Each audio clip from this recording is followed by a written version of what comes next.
We should have drunk all the alcohol that was in there. There's a monster in it! Boss battle! Alright, Catalina, let's go.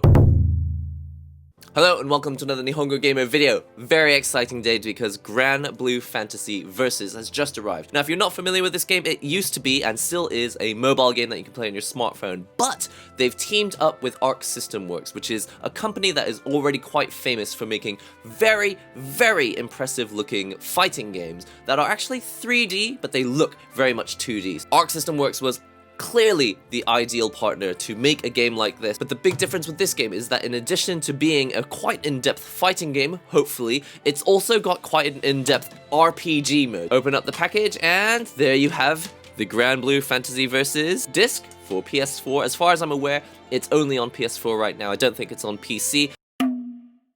Alright, so many of you are probably importing it from Japan, so you may not know what all of these screens say, but this is the first one. It just says this game has an auto-save feature. Then it says there's system save data. It hasn't been created yet, so make new system save data. Would you like to make new replay data? Say yes. Now, I'm playing on an arcade stick, as you can see today, but you can also play on a DualShock 4. When is the Skies of Arcadia remake? Granblue Fantasy Versus, push any button. Push any button. Sign the contract, so you just say, yep, I'm fine with all of this. Skip down to the very bottom. I did read all of that, of course. Yep, I read all of that as well. Now it's asking you to check your player name, so you can press next. That's my name, yep, Nihilism. There's only one of me, or there's none of me. Alright, here it says, could not find the player name. Would you like to create it? Say yes.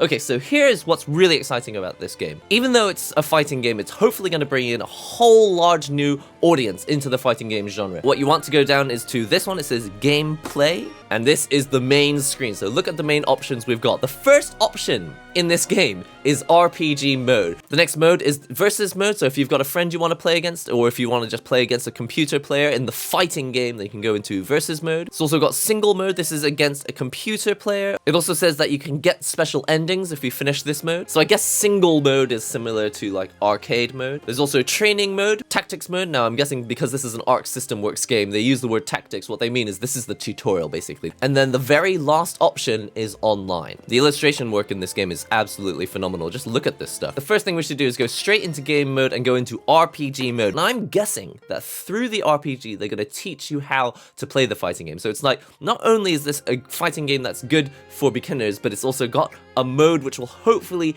ease us into fighting games by instead of having just me and someone who's better than me, you can go through it like an RPG, I guess. Alright, so we've got an enemy already on screen, and we've got the... Okay, so this is classic Japanese gaming. The first thing that you see is a big box with a bunch of text and instructions. So press left and right to move, and press square, triangle, or circle to do your moves. And then my special attack is cross, which apparently I can charge up. Alright, try a special move. Alright, how about this guy? Let's try a normal attack. How about triangle attack? How about circle attack? Look, I'm so good at this game! This is brilliant because instead of wasting time explaining everything about fighting games, like there's a timer and there's walls on the left and walls on the right, all they do is just drop you straight in. You've got enemies, they say press the buttons, so it's just like any kind of adventure hack and slash game at the start. And then hopefully they'll introduce all those other elements that are important to fighting games. But for now, it's just press buttons and knock people down. It's important that they put the enemies far to the left and far to the right so you get used to having to press left and right and have to jump over people. So they're forcing you to learn how to move left and right, which is great. They're also showing you that if you double tap, you can dash. Now they're starting to show that enemies can't be hit. They're showing that enemies have health gauges, which will also be important when you play fighting games later, because that's the main thing. To win a fighting game, you need to deplete your enemy's health gauge. And finished. This is brilliant. Ease me into fighting games. This is exactly what we want. Like, at the same time as wanting new people to come into fighting games, the ideas and the systems built into fighting games are already very, very well established. And so sometimes it's a bit overwhelming for new players coming in, but this is great. Alright, this one's talking about combos. They're saying that if you're close enough to your enemy and you press the buttons fast enough, then you can do your combo. See that? And it says 3 chain in the corner, so that's taught me how to do a combo. They're saying you do need to go up to your enemy though, which is important. They're showing that you can't just be far away, because obviously if I'm far away, then obviously the second hit won't hit. But if I'm close enough, then it actually turns into a chain. 3-hit combo. Let's do this one. Oh, but that wasn't enough. Again, bit by bit, they're just showing how fighting games work. You may not kill an enemy with just your 3-hit combo. You may need to do 5 hits. I think specific to this RPG mode is that as long as you continue to do more hits within that timer gauge, then it still counts as the same combo, even though they're separate enemies. So that is an element that's a little bit different to a standard fighting game. Alright. Really impressed so far that how it's already teaching me how to play fighting games, while it's making me feel like I'm just playing a standard hack-and-slash action RPG. Moving on. Story time! Why is this happening? Slash. Tell me this is some sort of mistake, Catalina! Give me Lulia. Catalina! Why have you become a comrade of the Empire or whatever? Let's fight! They're doing a really great job of weaving in some action, putting in a bit of story, gorgeous illustrated visuals.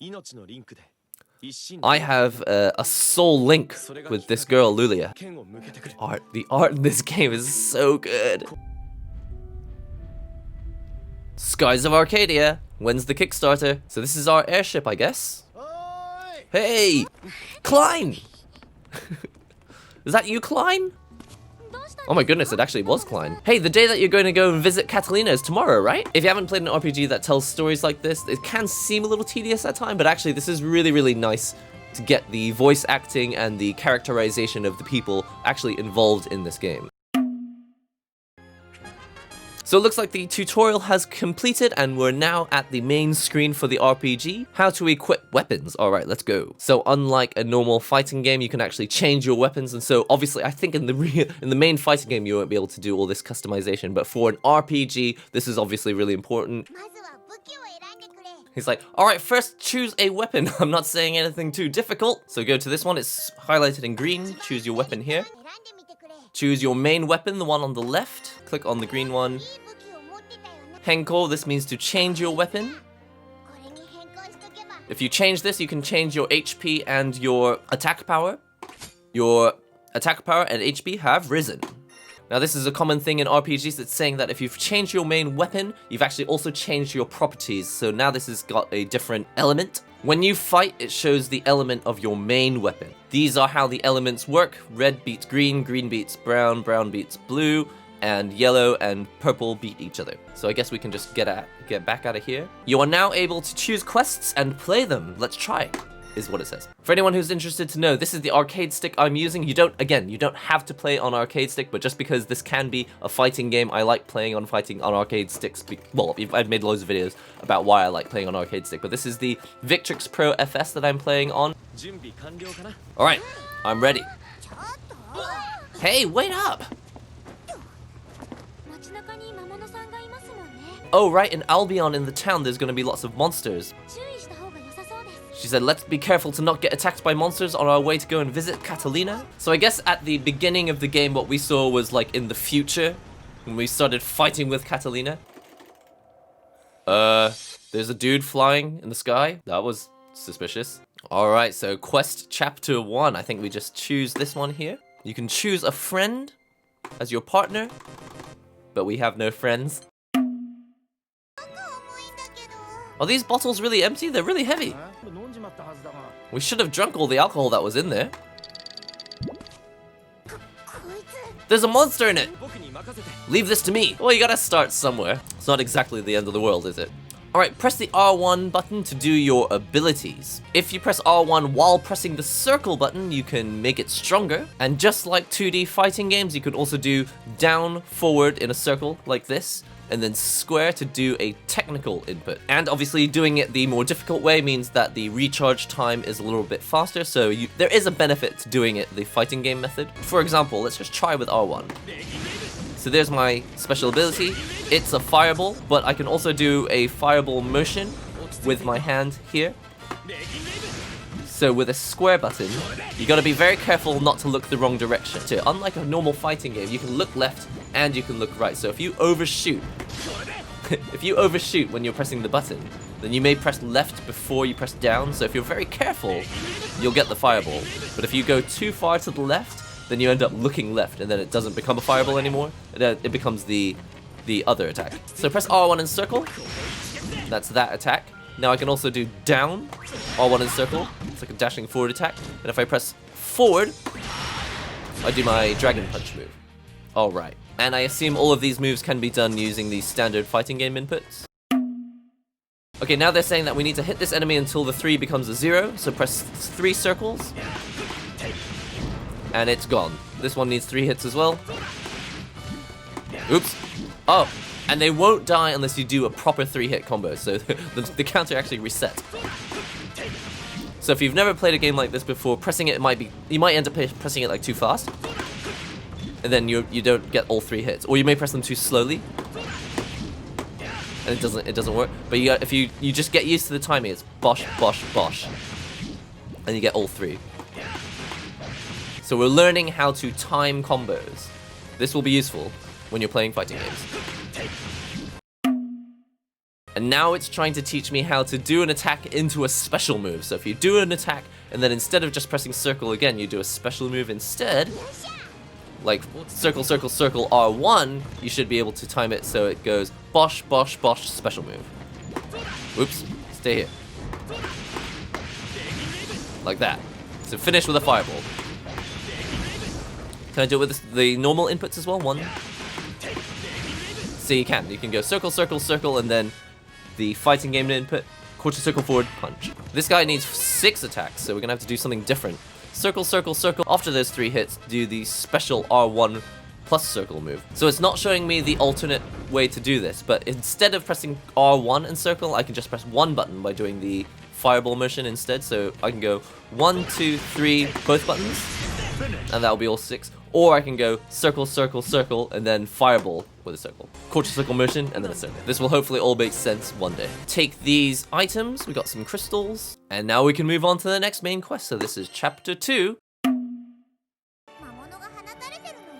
They let monsters run around here because all the students are practicing fighting. As they were saying, this is a town where monsters are allowed to run around freely, so this is why we have to fight monsters while getting our way to the place to meet up with Catalina. So while standing, you can press R2, or you can crouch and press R2. Oh, and you don't even have to be looking the right direction. Now this is probably important because sometimes in this fighting game, or RPG rather, enemies may be on the left side and the right side. Usually in a fighting game, they're only on one side, right? But a bit like Smash Ultimate, you have a guard button because, you may have enemies coming from all different sides. So if I block at the right moment, I can do it with the directions only, but ideally, in this RPG mode, I want to be holding down R2. Oh, and obviously you can't block while pressing buttons. That's an important element of fighting games as well. Got him howling. He was too busy howling to the sky. Because I had heard that this game has a guard button. I was like, why would I need a guard button? Oh, because unlike a fighting game, sometimes enemies are behind you. Alright, how to improve your weapons. Alright, so go to the second option, back to weapon, and then we've got a little tutorial here. And you click the second option here, which means to strengthen. Increases your stats. It's saying go to the maximum level. So let's go back here. Let's go to the maximum level, which appears to be 30. Strengthen.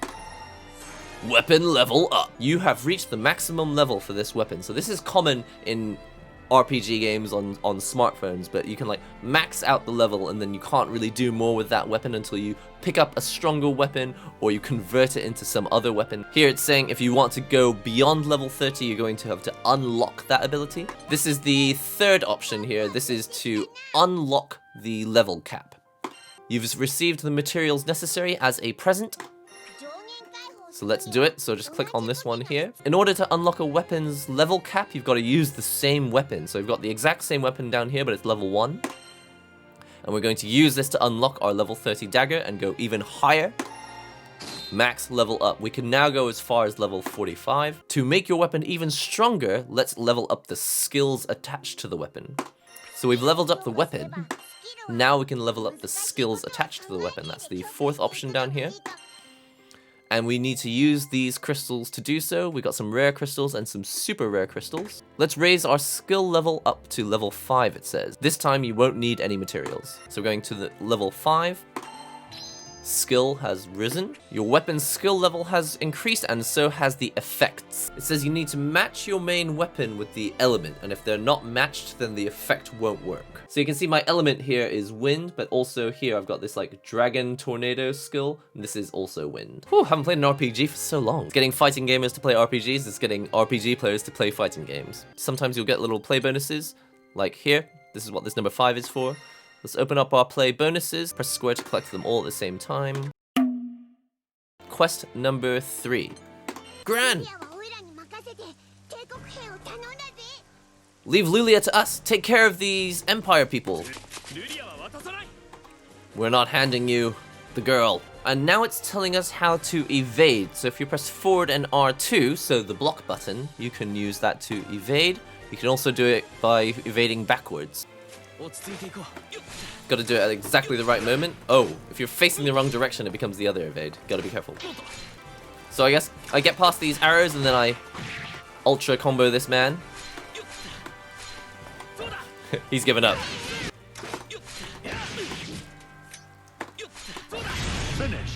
I'm finding that a little bit tricky at the moment because I'm not really used to characters that can change directions.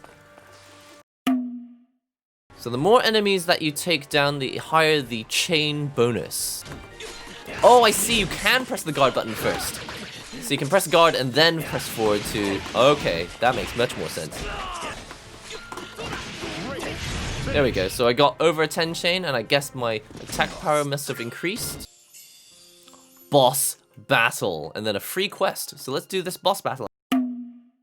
We gotta get out of Albion. Wait, what? What's that? It's Catalina!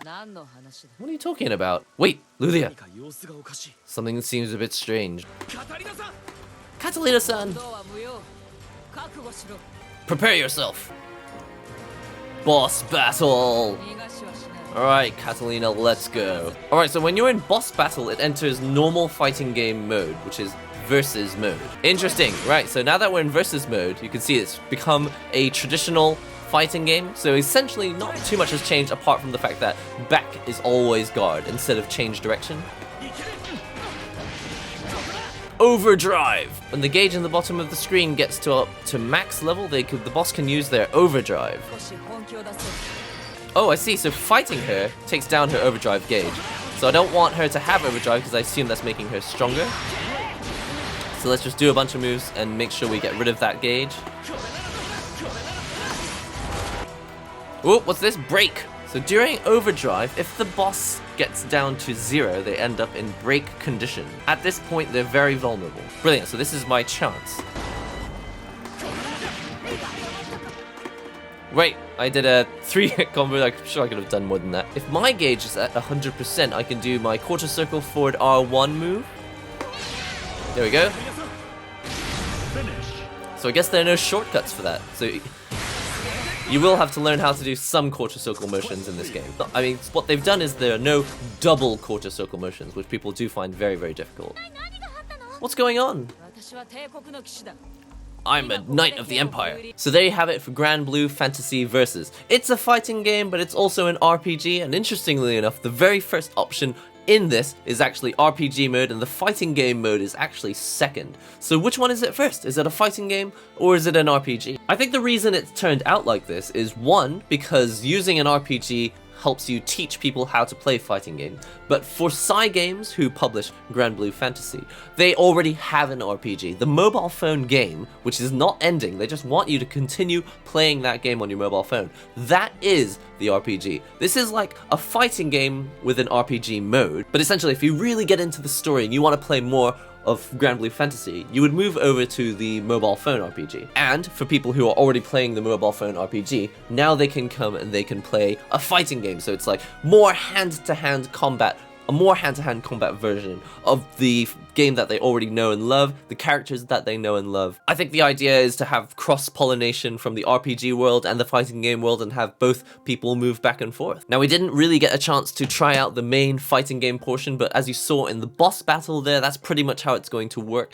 unlike the RPG portion, you're going to be, instead of always moving and changing directions, like where you're always going to be facing your enemy, so forward is always forward and back is always backward, whichever way is toward your enemy or away from your enemy. But all in all, I'm just really impressed with the way that they've disguised the tutorial as an RPG, so teaching you the way that you would learn how to play an action RPG, when actually what you're also doing is learning how to play a fighting game. So you could just jump straight into versus mode, and it would be exactly as you remember from playing the boss battles in the RPG mode. I'll be making a separate video about the actual fighting game portion of this, so I'm going to go into the training mode and understand the mechanics, and then I suppose the better you are at the fighting game portion, the easier the RPG battles and more fun that they'll become, because then you can really get used to trying all your techniques with your quarter circle forward motions on the stick, pressing lots of different buttons instead of using the shortcuts, taking advantage of the fact that you have shorter recharge times on your special moves if you do the more difficult motions for them. And that's all just on top of the fact that even if you're just playing it super casually, it just looks gorgeous. There's a story that's quite involving. I was actually a little bit worried. Like, every time I looked at the main character, Gran, I was just like, there's no way that this Granblue Fantasy thing could be interesting. But I actually did a couple quests on my mobile phone of the RPG, so I'm a little bit more in tune with what the story is in this game. And then the story mode in this has actually been really, really impressive. And I actually previously made a video about how I have a problem with story modes in fighting games. And this, I love how this is not really a fighting game, but it's not really an RPG. Of course, you can play the fighting game portion as a hardcore fighting game, but you can also play this RPG portion as just an RPG. You don't even have to play the versus mode. And I love how it's not trying to be only one with the other one tacked on. It really is just both, and you can just choose, and you really are getting your money's worth when you buy this game, I think, because it's the same price as a normal game, but it's really like 2 games in one. You could say that about other fighting games, but I'm just gonna be honest, the other fighting games that I play, the story modes tend to be kind of like, ugh, why do I have to go through this? What a chore. What really works in Granblue Fantasy is the fact that you can upgrade your weapons, and so it's actually an RPG. You're actually strengthening your character and building up their stats. So in addition to there being a story, you're also increasing your stats on your character, you're making them stronger, you're giving them more HP, you're collecting support actions. It's just that the battle parts require a little bit more time and precision than you might expect from something like a mobile phone RPG or, you know, a traditional turn-based RPG game. RPG game, role-playing game, you know what I meant. Anyway, that's all for now. Thanks for watching this first episode looking at the RPG mode and a little bit of the versus mode of Granblue Fantasy Versus. I'll probably make another video in the future focusing mostly on the fighting game aspect, but I really think that what's really exciting about this game is that it's really neither nor, it's just both. If you want to play an RPG with your favorite characters, just play RPG mode. If you don't want to play the RPG mode, you just want to play a pretty hardcore fighting game, which is also accessible to people and has shortcuts for people who don't play a lot of fighting games. There's also the fighting game mode as well. You can go online, you can train, you can practice, you can do the tutorials. I think there's so much to enjoy in this game, and we've only just started. So that's all for now. Don't forget to comment, subscribe, share links and all that great stuff. If you want to come and chat about Granblue Fantasy Versus, we've also got a Discord, so do join us on Discord. I'll hopefully have the link down below or something. So that's all for now. See you in the next video.